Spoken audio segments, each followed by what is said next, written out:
Heaven come to earth and there won't be no church. We'll meet down by the riverside, and there we'll swim with all of creation.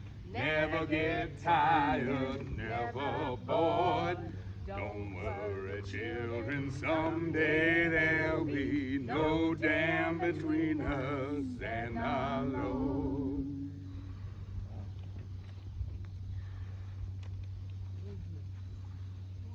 Let's take a breath and notice the gift of this place. I'm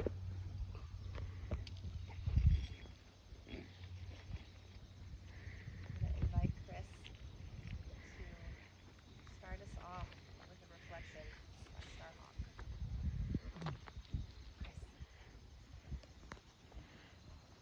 She calls this the blessing for water.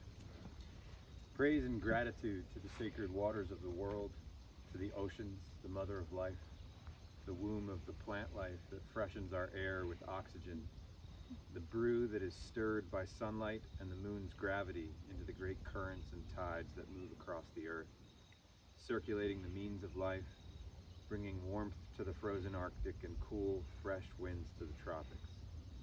We give thanks for the blessed clouds and the rain that brings the gift of life to the land, that eases the thirst of roots, that grows the trees and sustains life even in the dry desert.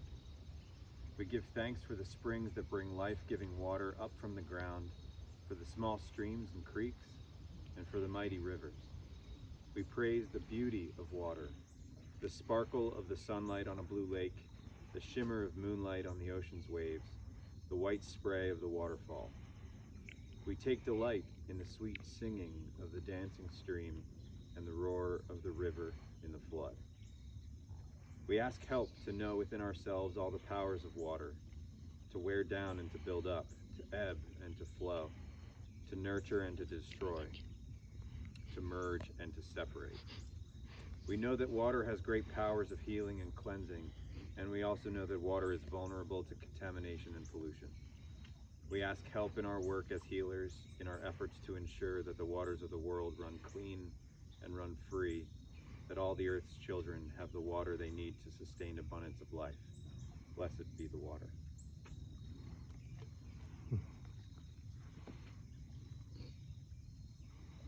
This water cycle chant was written by a carnivalista and sung in all of our carnival water shows. We'll sing it through twice so that you might get the hang of it, and if you feel like it, you can join. We rise up from the ocean by the heat of the sun. We come together as clouds. In the sky we float on. We bring life as we rain upon the plains and mountains. We delve deep into the earth until the wells overrun. We flow free and wash the soil as rivers we run.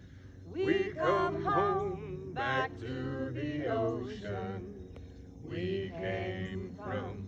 We're reborn in new form. Our journey's never done. We are the blood of the earth, the circulation, and we may change shape, but we are all one. We rise up from the ocean by the heat of the sun. We come together as clouds. In the sky we float on. We bring life as we rain upon the plains and mountains. We delve deep into the earth until the wells overrun. We flow free and wash the soil as rivers we run. We come home back to the ocean we came from. We're reborn in new forms. Our journey's never ever done. We are the blood of the earth, the circulation, and we may change shape, but we are all one.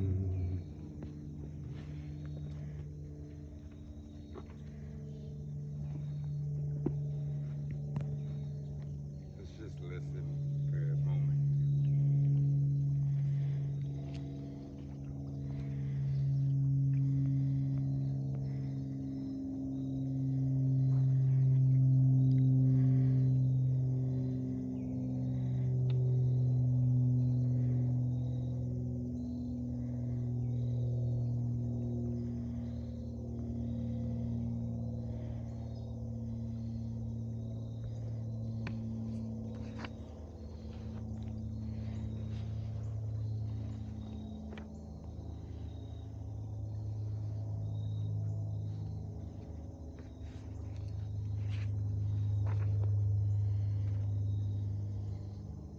So as we heard this morning about how our ancient stories show those connections to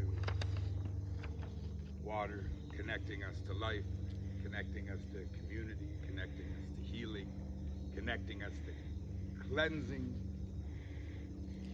Here we are at the source of our life for this place, Broad River. It also connects us to the history of the place. And as I shared a little bit in the land acknowledgement, we've been trying to learn a little bit about how the Cherokee thought of this place, the first peoples here, and they named it not the Broad River, but called it Eswahupede, which what I've learned so far is meant the boundary or the border. Maybe that was between villages, maybe that was between neighboring tribes, or some other border boundary that I'm not aware of. But it connects us to the histories of place. And the anthropologist James Mooney was publishing a lot of influential studies, specifically in a book called The Myths of the Cherokee. And he talks a lot about how the centrality of water was enormous in the Cherokee world. He spent a season living with the Eastern Band in the Great Smoky Mountains, which is just a little bit west of here, but still in North Carolina, and published several books on Cherokee culture.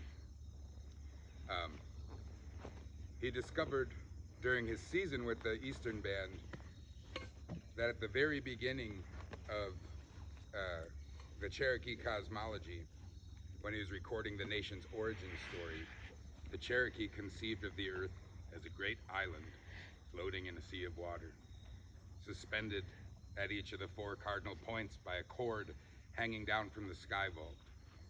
And when the world grows old and worn out, then the people will die and the cords will break and let the earth sink down into the ocean and all will be water again. And they taught that we begin in water and we return to water. In their daily life, the Cherokee acknowledged the spiritual significance of their local rivers, streams, and ponds with a ritual that they called going to water.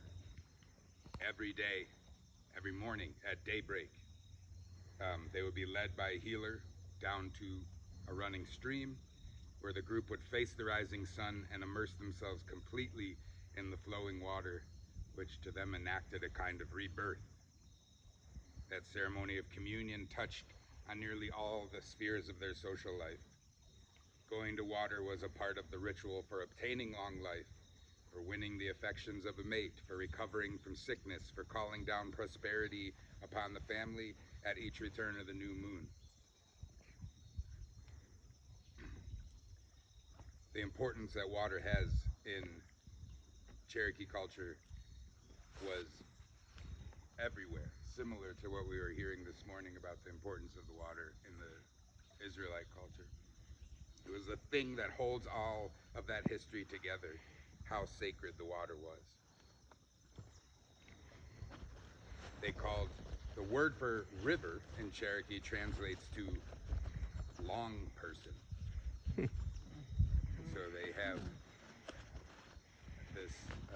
sense of it as a being, as a relative. Um, that sacred essence of the bodies of the water as a living entity endowed with their own unique personalities and attributes. And a lot of the Cherokee opposed the large-scale transformations of waterways, especially damming, because from the Cherokee perspective, they say that what you're doing when you radically alter the flow of the river is killing the river. The rivers that don't flow, the rivers that constitute large stagnant pools of water like a dam tends to produce, are considered dead water. And the river ceases to have the personality and the spiritual and ceremonial significance that it is supposed to have.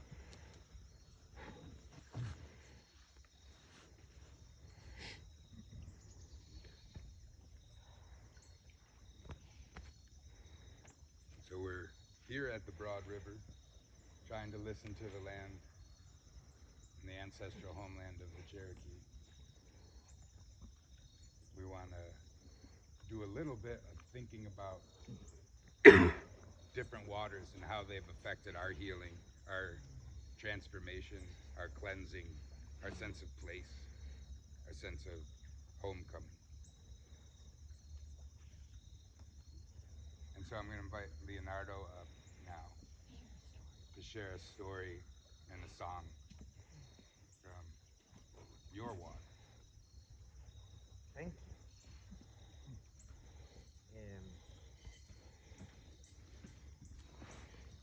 I want to share a song called Baila, like dance.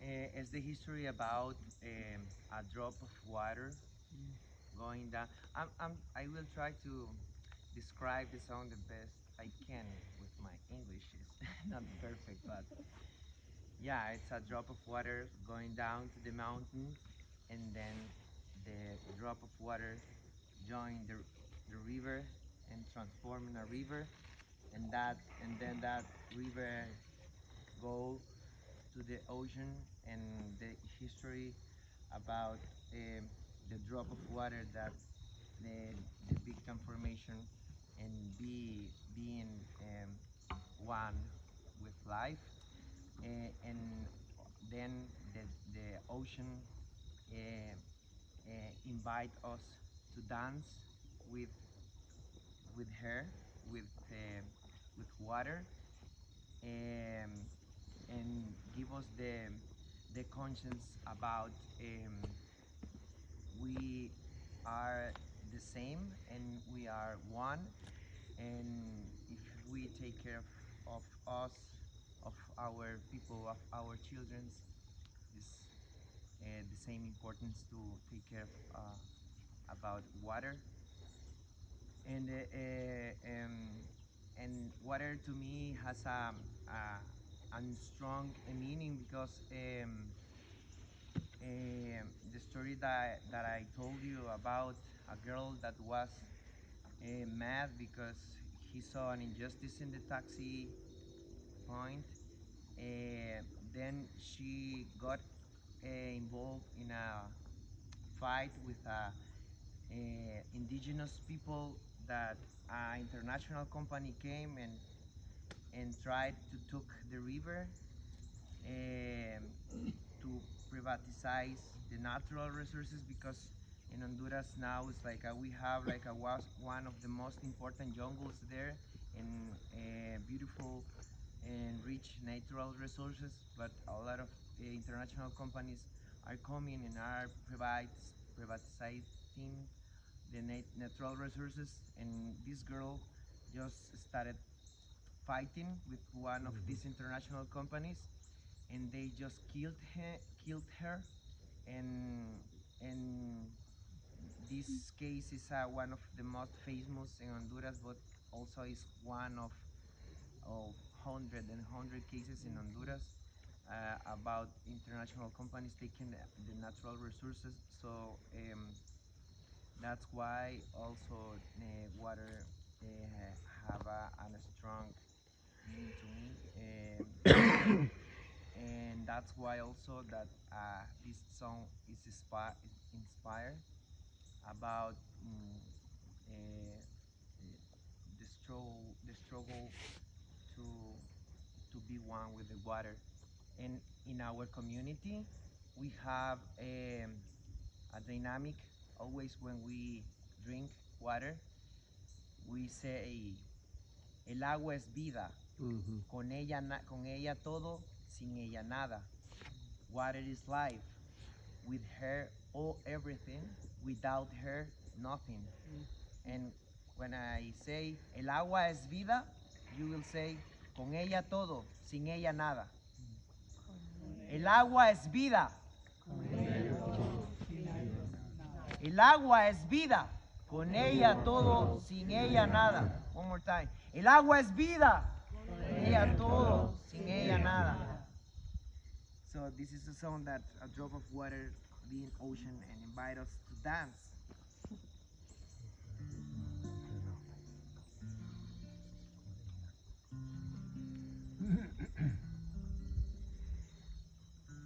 Hoy la tierra está de fiesta, tradiciones, vida y fiesta. Con la montaña cantaré y bailaré y bailaré y bailaremos y nos mojaremos, cuerpo, espacio y tiempo. Hoy la tierra está de fiesta, tradiciones, vida y fiesta. Con la montaña cantaré y bailaré y bailaremos y nos mojaremos, cuerpo, espacio y tiempo. Por eso baila, baila, baila, baila, baila otra vez. Baila conmigo esta vaina otra vez. Por eso baila, baila, baila, baila, baila otra vez. Baila conmigo esta vaina otra vez.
river or a particular bay, the bodies of water where you have experienced healing, where you have encountered God, the bodies of water that have shaped you, that have brought inspiration or relief.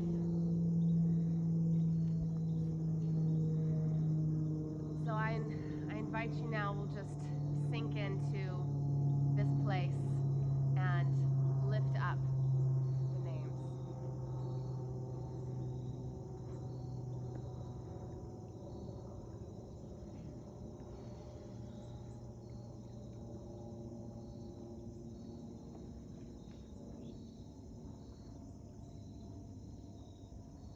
French Broad. First Broad.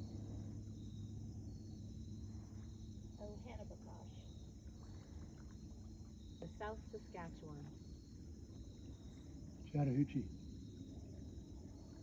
Lake Mead. Lake Allatoona. Deep River.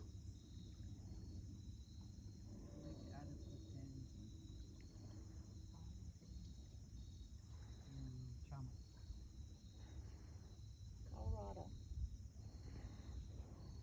Mississippi. Sonoma. Yuba.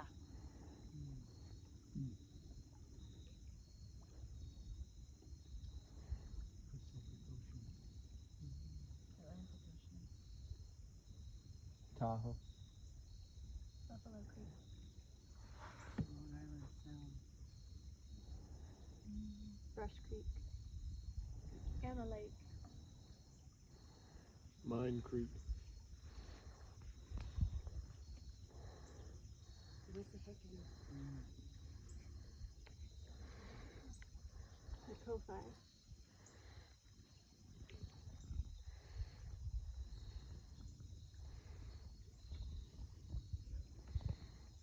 Motley.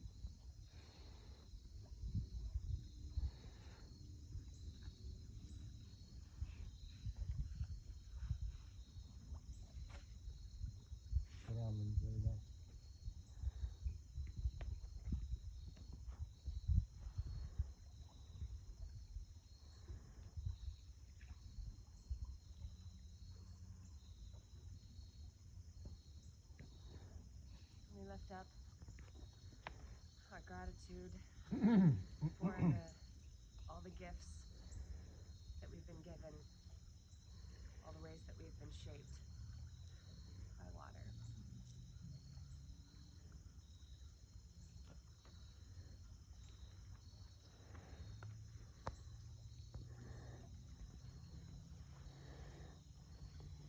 Water connects us to our bodies.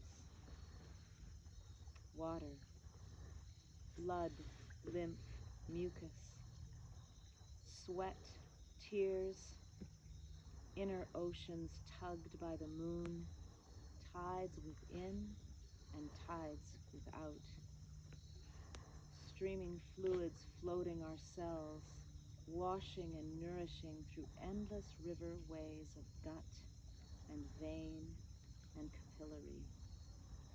Moisture spouting in and through and out of you, of me, in the vast poem of the hydrological cycle. You are that, I am that.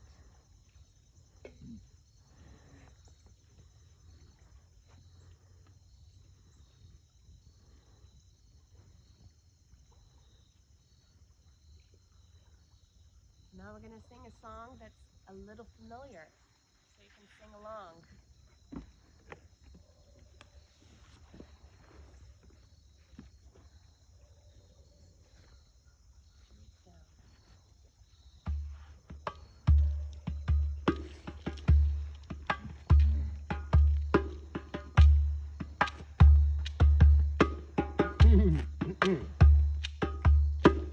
Put your roots down, put your feet on the ground. You can hear what she says if you listen.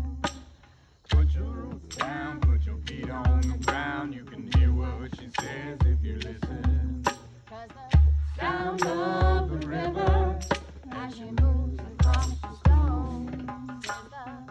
Same sound as the blood in your body as it moves across your bones. Are you listening?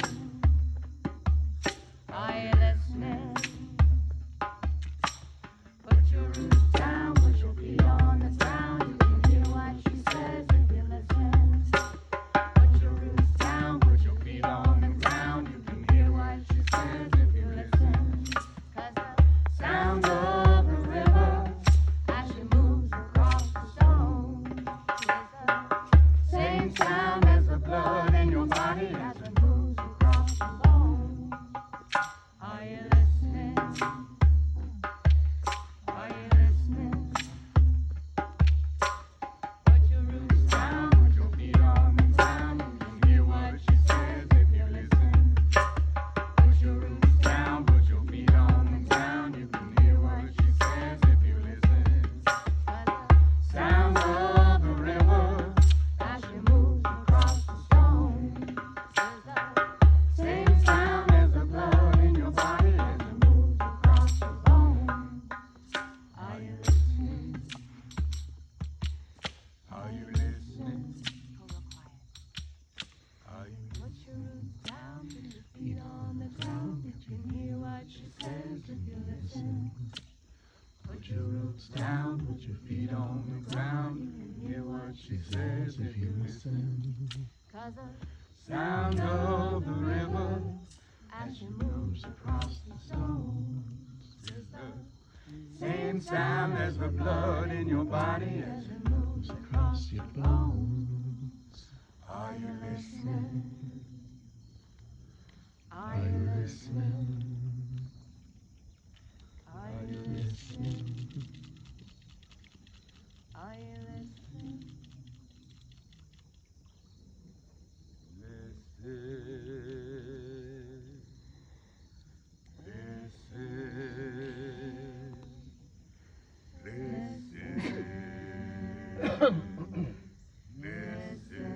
We're going to teach y'all a new song. This is one part of it. Listen. This is the easy part. Whoever wants to stay here can.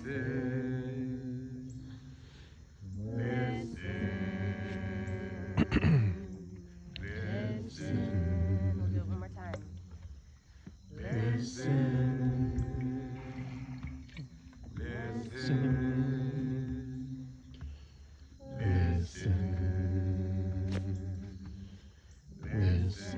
the Eel River song. Second part goes, lay yourself down in the rocks now.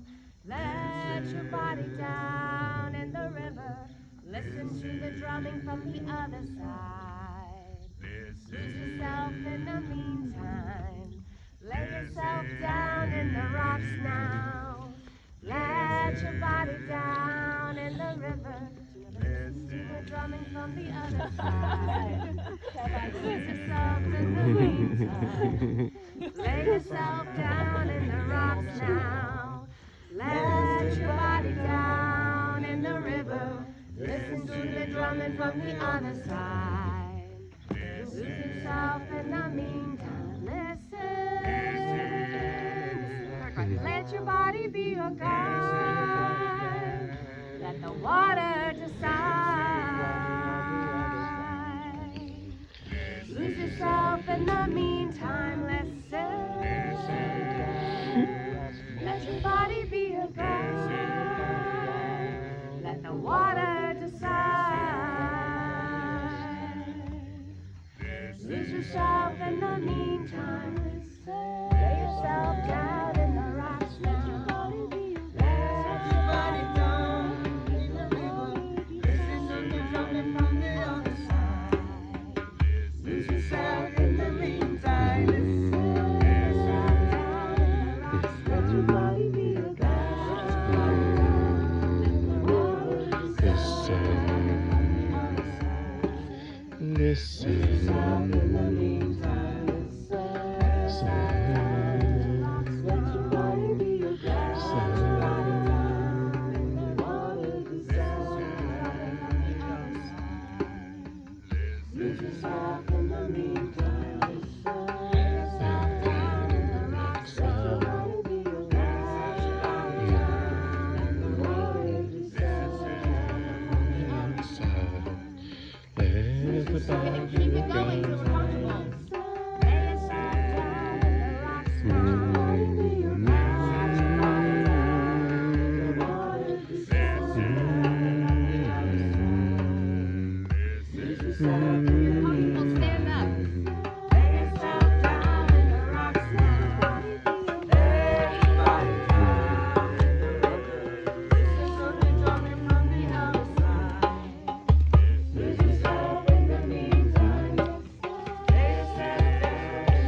yourself in the meantime.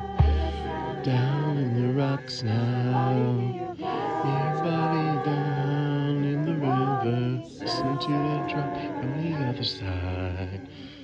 Lose yourself in the meantime.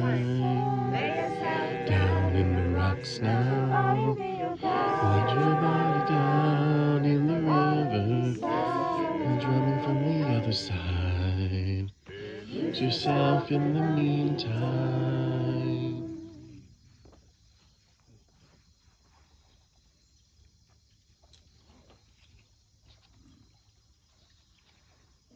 So we can get comfortable, settle down. We're going to learn about the Feast of Bartimaeus. Thank you, Bartimaeus, for being here. Oh, this is just beautiful. Thank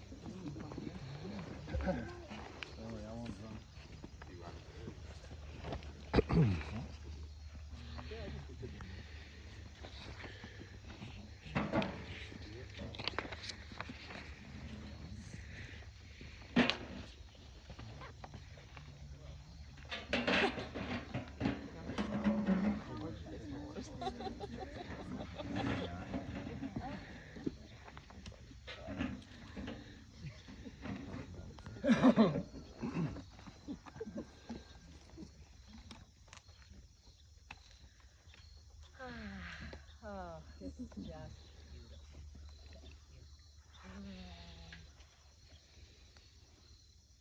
Well, we want to thank Jay and Tevin for granting us our request to observe in this homily an occasion that is very sacred to Ched and I.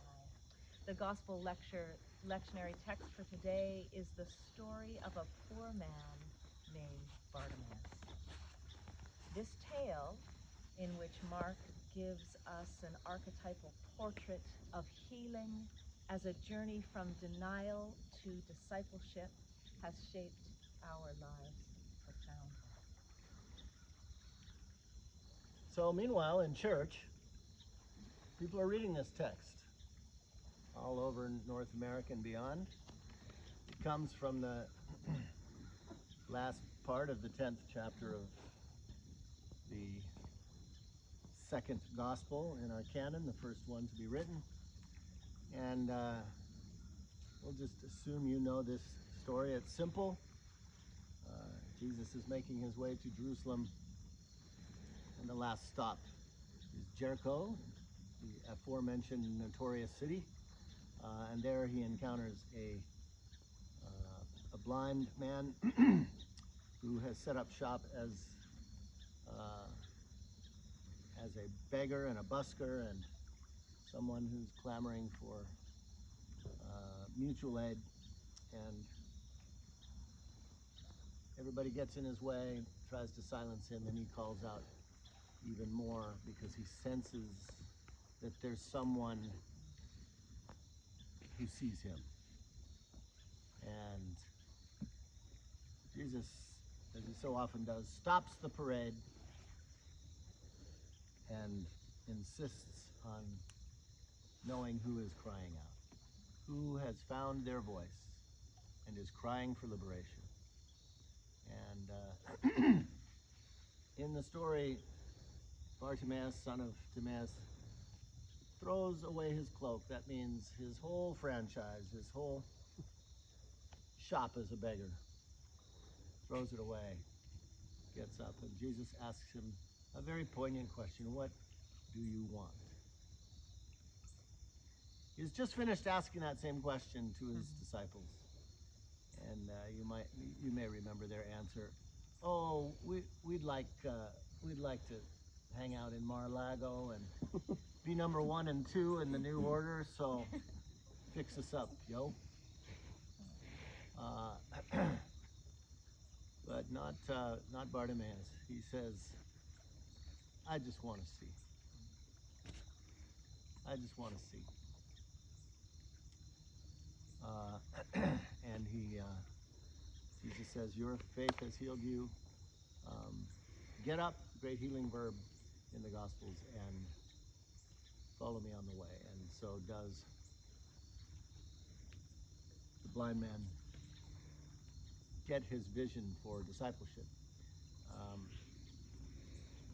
As Elaine said, this story has guided us beginning way back in 1976 when we started an intentional community in the Bay Area called Bartimaeus Community, and right up to the present, where we carry on now into our 22nd year with Bartimaeus Cooperative Ministries. What does this story have to do with the water ritual? Well, you know, it's all about the vocation of gaining eyes to see and then doing something about it. Not just the vision, but the practice. And I realize when I look around the circle here, the person I've known the longest in this circle, including Elaine, is this guy right here, Stuart Taylor. We started collaborating way back in the early 90s. We think it was 30 years ago, 1991. Some of you who know the work that I've done on Mark, we did a popular commentary on Mark's gospel called Say to This Mountain, with a bunch of co-authors, of which Stuart was one. Anyway, Stuart got a hold of the Watershed Discipleship book some years ago, and not only did it stimulate his vision, but I'll be damned if this Presbyterian minister didn't completely change his ministry and embrace this vision. And Stuart, I just want them to know a little bit about that journey that you've been on for the last 5 years. Thanks. Or more. Well, Ched and I were reflecting on our 30-year friendship, and I said, Ched, it's like being struck by lightning, not once, but not twice, but 3 times with the Gospel of Mark and with Watershed Discipleship, and now with Elaine and Ched, getting struck by lightning again with Healing Haunted Histories. But that's about all I need. 3 lightning bolts in my life is plenty. So you're crisped. The Yadkin Watershed is the 2nd largest watershed in North Carolina at 7,200 miles. It begins at Blowing Rock, and where several other rivers began, the New and the Watauga. And what was the other one, Ron? The Johns River flows through there into the Catawba. Yeah. The Catawba does. Yeah.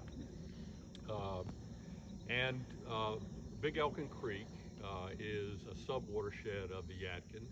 I moved to Elkin 8 years ago and was delighted to have a river running through my town, the Yadkin. I fell in love with water first here in the mountains of the Blue Ridge Mountains, growing up in Transylvania, spending a lot of time in Transylvania County in the beautiful mountain creeks and waterfalls. But I figured out in the desert that water is life. I lived in the desert, the Sonoran Desert, for 18 years. And felt like I was being mentored towards some kind of water ministry. And finally, when I re-encountered Ched and that 2nd lightning bolt hit me, I had a framework for working. And we've formed a little 501c3 that grew out of my church, and it's called Watershed Now. And we have a kind of a tripartite mission. One is we work with our school systems, and we have programs in our senior high, our middle school, and our elementary school. And our creek has become a classroom. It runs right through the town and through our park, and every year we have Creek Week, and classrooms move from learning post to learning post to learn about the life of the creek. And we've had a number of spin-off things around our educational work, including having a workshop for educators beyond our school system to come and learn about how they're writing curriculum there with us. The second part of our mission is with our town. We're in the town budget. We helped rewrite the water ordinance to update it and to expand it to protect our watershed. It is the source of our water. It's our water source. It's also the source of a new chapter in Elkin's history of ecotourism. We have the Mountain to Sea Trail runs through Elkin, and the trail runs along the creek, and the Trail Association and the Watershed Group are partners, and our leadership overlaps. We also convinced the town to acquire the headwaters of the creek. We were approached by Conservancy asking if we wanted to take over 300 acres of the creek up in the mountains where it starts out. And we just weren't set up for that, but we convinced our town to take that title, even though it's not even in our county. And I thought that was pretty amazing. And then the third aspect of our work is with landowners, and we're about to kind of try to relaunch the Friends of Big Elkin Creek, which is for landowners and farmers and people along the creek. And we've just finished a major project. We were able, with the help of a county commissioner and a watershed expert, to land a $1.2 million grant to rehabilitate, restore a mile of our creek. And it's gone from a devastated banks, eroding, debris, to a little Garden of Eden. It's just amazing, and I wish we could show you a little 3-minute video of that. They can find it online if you Google Watershed now, right? Yeah. We can follow up with that resource. Another wonderful door that opened up was the opportunity to teach a watershed discipleship course at Wake Forest School of Divinity. Besides having an outstanding football team, they have a great divinity school. He just won't let that go. And it was an opportunity to lift up as a character in all of the major narratives of the Bible the watershed around which it happened, and to kind of tease out the way in which the watershed shaped that narrative and informed it, and from Genesis to Revelation, and of course the gospel story of the baptism of Jesus. And then some of my students, I asked them if they wanted to do a special project, and they said we're up for it. And so we created with a gifted band and a musical artist, Martha Bassett, we created a kind of a concert worship service in our local theater, and we told the story of water as it moves from Genesis to Revelation, and it was singing, and it was music, and it was just an amazing event. There happened to be a tornado warning that night, and I thought, we're sunk. Pouring rain, and we packed the house, and it was an amazing event, and getting to teach that class was something. We are just about to complete two big projects. We have the Yadkin River Center, which the town has opened. It's a regional celebration of the Yadkin River, and we have created a watershed exhibit inside of it that has 2 films in it that we've shot. We're about to shoot our 3rd film. So you can look at a film about the river, you can see a map of the river, you can pull out exhibits about the watershed neighbors, the animals and creatures that live in our watershed. And then outside the center is going to be a rain garden, and they were just breaking ground on it. And I got some pictures while I was here. And the town is very much a partner in this, and the school kids are going to be staffing the rain garden and learning about it as they go. We're about to launch a new chapter after COVID, kind of a COVID dormancy, and we're trying to hire we've been total volunteer, but we're trying to hire a part-time director, a very progressive farmer. And that's a little glimpse of one other thing. We did a workshop on the archaeology. Well, there's a Native American archaeological site just down the river from us, and we brought in the Wake Forest archaeologists to do a little event around what it was like to have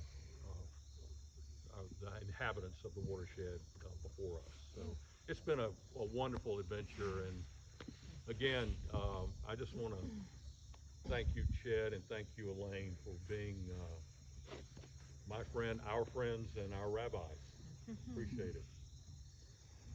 Well, we've been at this for a while, you and I, and here we are, sitting by the river. It's a beautiful thing with all these friends, different ages.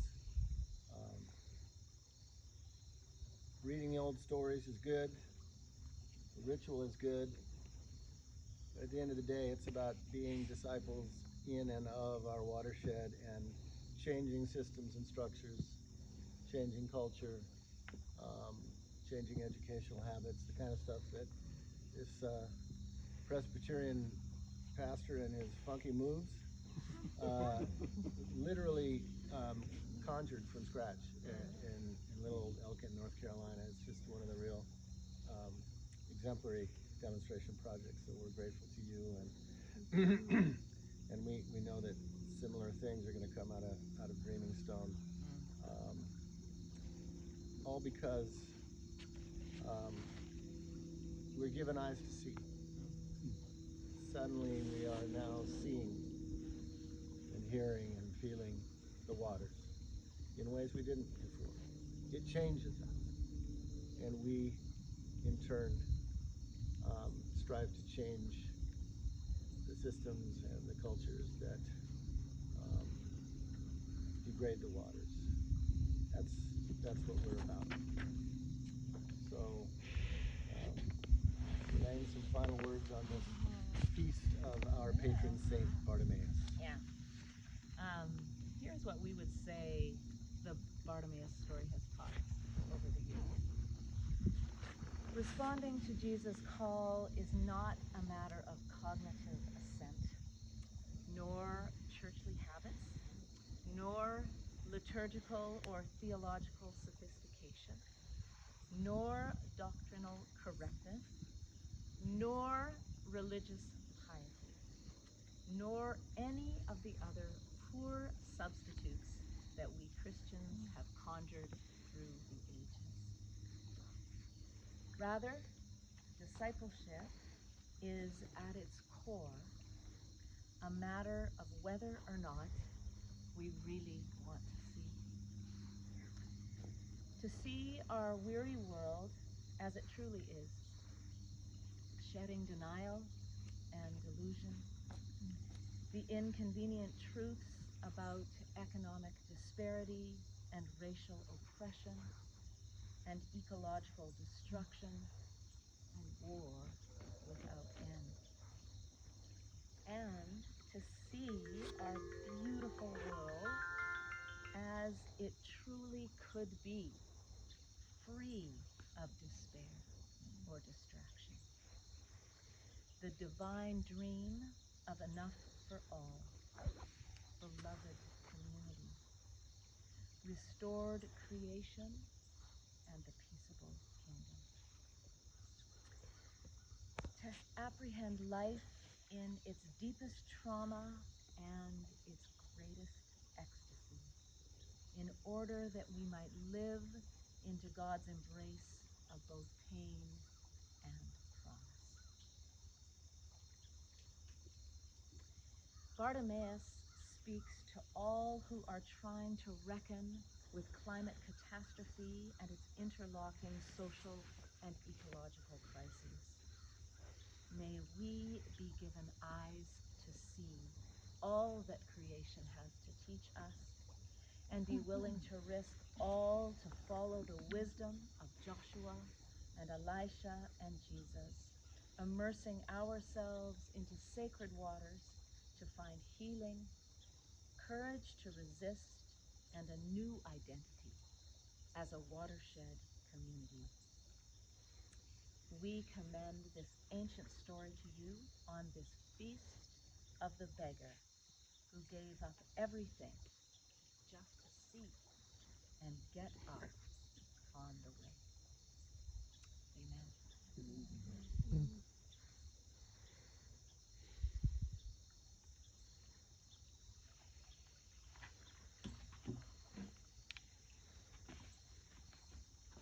Have a moment.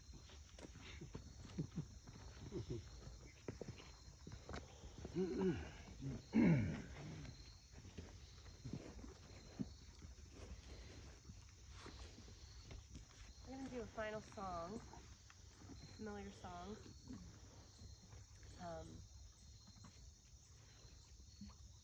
And as we conclude this time, as we sing together,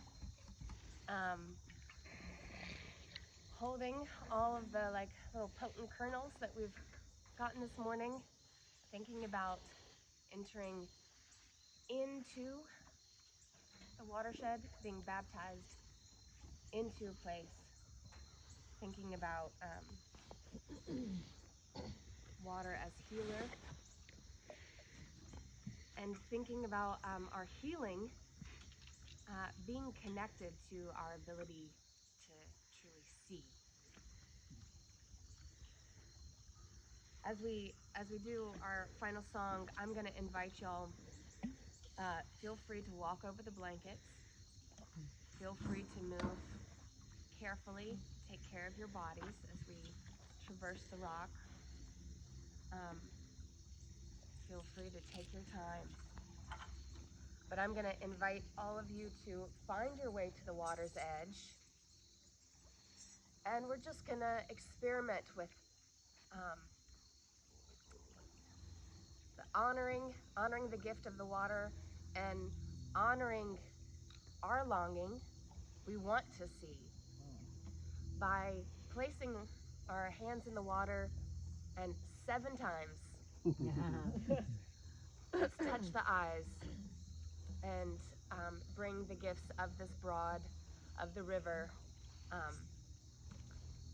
to ourselves, to our physical beings, and may our spiritual beings be assisted as we sing and participate in this ritual.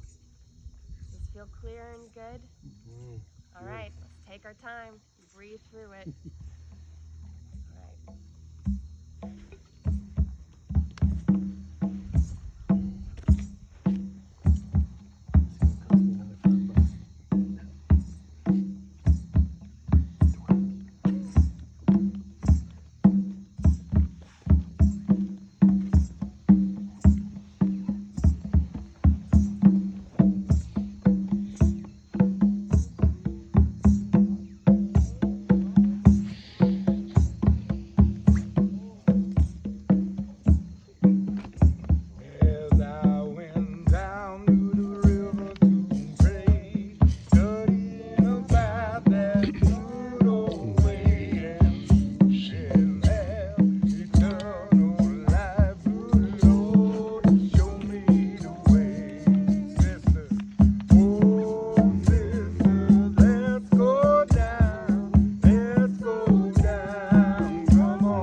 Let's go down.